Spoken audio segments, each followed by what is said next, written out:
This is a picture of a couple of my aunt's dogs. She has a lot of them because she runs a dog rescue, and I love visiting and seeing all the dogs.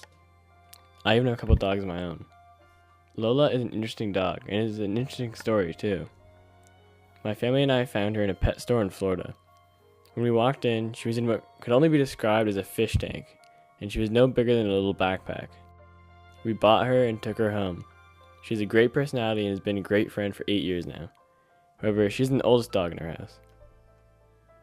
Rosie is also a Boston Terrier, but the two aren't sisters. We got Rosie in Boston, and I will always remember the breeder saying that she was the runt of her family. When we saw her, she just sat and shook in the middle of the room. Rosie is now 10 years old and still a very smart dog. And there was also Kelly, my brother's dog. She is a rescue that my aunt gave to my brother after he met her. She is hilarious and loves to mope around. She looks like a pillow. I love dogs because they're goofy. Like when Kelly digs on bed sheets and blankets, and then blankly stares at you before continuing. Or when Zoe, my cousin's dog, gets an itchy stomach from her allergies and decides this is an effective way to scratch it. I love dogs because they're cute. Sometimes they can even be a bit creepy. But they are always fun just to be around. But why are pets so important to people? To me, it's because they're family. They celebrate holidays and birthdays with us, and they sleep with us. They're family. Well, a dog is like a family member. He's also a companion. He's also your friend. I found that I've come into like a really good relationship with my dog where it's almost like having a brother, like a little brother, and but you have to take care of him and everything, and I don't know, it's fun. Yeah, they play with you. They're always there for you and always love you. Dogs play many roles in my life. They're great companions. They're always can be counted on, and they're pretty much always of the same temperament. They're a lot more reliable than people. And I go hiking every day for 2 hours, so it's enjoyable to take the dogs and see them enjoying themselves. And it also, once you've retired, it's nice to stay in shape and still get out and still go for walks in the forest. And it doesn't matter what the weather is, the dogs are always willing to go, which is really nice for me because I like all the four seasons.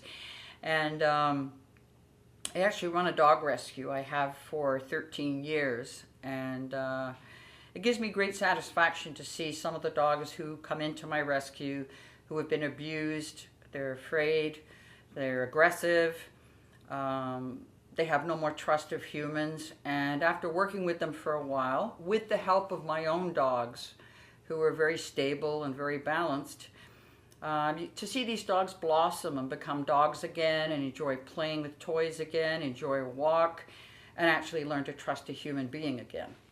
So there's many facets of dogs in my life, and many different dogs. I suppose I've rescued over 600 dogs, and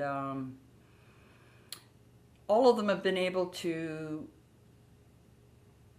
make themselves trust again. So I have a lot of faith in dogs, and they really make my life very fulfilling, especially after a very stressful career. It's nice to be retired and just dealing with the dogs. And I also love the dog sports. I've just signed a female Roddy of mine up, and we're going to start going to agility classes. And so there's a lot of fun involved with dogs as well. So, do you have a dog? I don't have a dog, but my girlfriend does. It's just a very small dog, almost like a Pomeranian Chihuahua mix. So I kind of do count that as my dog, even though I don't personally own him. Would you like to own a dog in the future? I think I would definitely. I just know that it's a very big responsibility. It's when you first get a dog, either when you first get a puppy or you pick one up from the pound, I guess. Do dogs still come from pounds? I just know that those first few months, you need to spend like a lot of time with them. Like, you can't just adopt one and then the next day just say, bye, I'm going for my 9 to 5 job. I'll be back in 8 hours. Have fun on your own. So I know you can't do that. So I know if I really do want one, I need to make sure that I have enough time to actually spend with that dog. I hope to keep owning dogs in the future because they've become such an important part of my life. When my dogs are at my brother's for a day or two and I come home and there are no dogs, the house feels empty.